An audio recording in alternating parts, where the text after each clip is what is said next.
Here's a cute little article written by Alexis Reed about domestic isolation. Quarantine sucks. She says, I used to be good at avoiding my kids, all 5 of them. We had a mutually beneficial arrangement. I drove them to every soccer game, theater rehearsal, and guitar lesson, and they stayed out of the house, allowing me to love them from a safe distance. No longer. Social distancing with young children lacks the welcome isolation those 2 words bring to parents, especially if you're a miserly introvert locked up with 5 kids, many of whom you acquired by marriage. We're all in a 3-bedroom apartment, which is still better than that time we got to know each other in a 1-bathroom duplex. The apocalypse notwithstanding, I've always suspected I wasn't cut out for motherhood. Warmth is not something I generally bring to skin knees. You're fine, is my eye-roll response to cries from the next room. The injuries are never anything serious now, not while we're wearing our pajamas all the time. In the old days, a trip to the lake might require more attentiveness in case one of them snaps and tries to drown the splashing offender. Now, in-home stubbed toes and dry hands fall outside the spectrum of my empathetic bandwidth. I might be better suited for the trenches of the coronavirus battle, something where I can be useful without having to kiss any boo-boos. But alas, domestic life is my burden to bear. At first, things weren't so bad. I delight in chaos. Not the unimaginable suffering part, but rather the destruction of the day in and day out. Most of us lead busy lives, rushing from one purpose to another. The eye of the hurricane brings a welcome quiet to weary go-getters. Of course, a societal breakdown is not at all sustainable. A routine, much to my inner anarchist dismay, is a necessity for us. After all, a new normalcy has to set in, though I much prefer the old rush to this new life of strategic grocery shopping. 3 boxes of family-sized Cheerios is a regular weekend for children who derive their sense of security from cereal.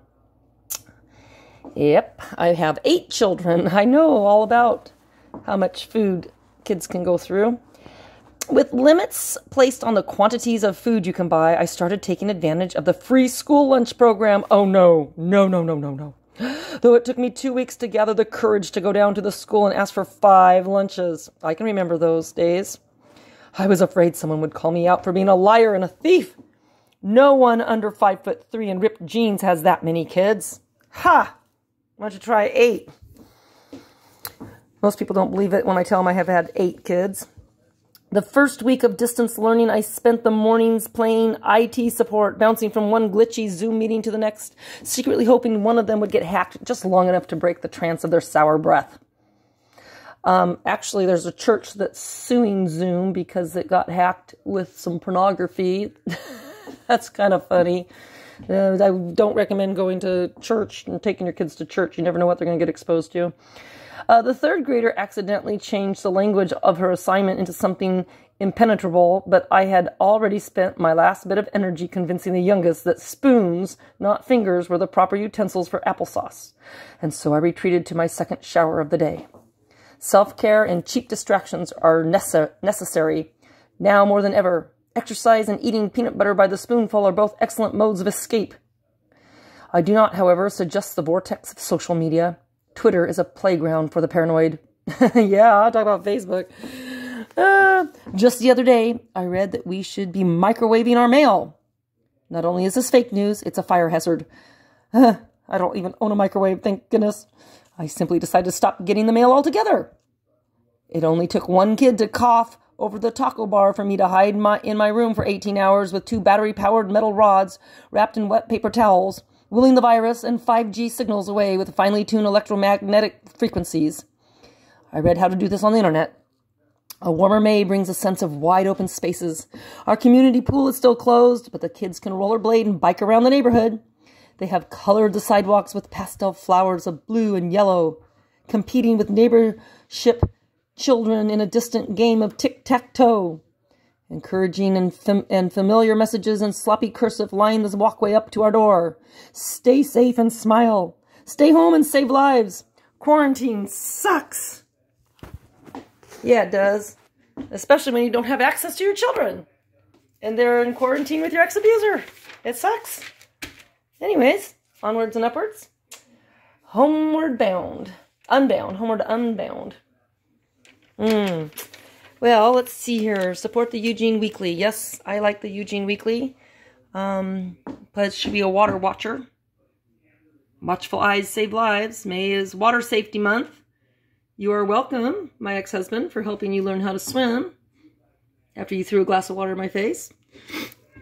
But we all know that I threw a whole bowl of water and dumped it on your head, so you won't ever do that to me again. So now you should probably at least respect me. Oh, here's somebody that's giving after loss. Yeah, that's how I ended up living with Satan, was I was giving someone else help since I couldn't help my own kids after I lost. Oh, look at this. Thumbs up to the grown-ups who are talking to us every day about COVID-19. That's Dr. Anthony Fauci, Governor Kate Brown, Governor Jay Inslee of Washington, Governor Gavin Newsom of California, Governor Andrew Cuomo of New York, and more. But they need to shout louder to drown out the children in the White House. If you're taking notes, that's President Donald Trump, Vice President Michael Pence, and their minions. I agree. Trump is like a great big fat angry baby, just like my ex-husband. And I guess I have to forgive my ex-husband for what he did to me. An arts business or just a bar? This is talking about two of my favorite places, Old Nick's and Sam Bon's. They have art on their walls, and they play music. It's not just a bar. I used to go there. It's a restaurant, too. I used to go to Sam Bon's and study and take my kids there. That was used against me in court. And I know the owner of Old Nick's. He's nice. I do stand-up comedy there. So, oh, I know her. Oh, I know a lot about her. She's actually one of my friends. Friendly acquaintances. I know a lot about her. I went to a clothing exchange party at her house once. Kate Davidson, Eugene City Council, Ward 2. Yeah, I think she saw me being a pretty good parent to my kids. I went through Wings with her, actually. And I've danced with her at Ecstatic Dance. I hope she gets her umbrella business going, and she's a go-getter. Well, boy, I know a lot about her. Some things I won't talk about. Out of respect.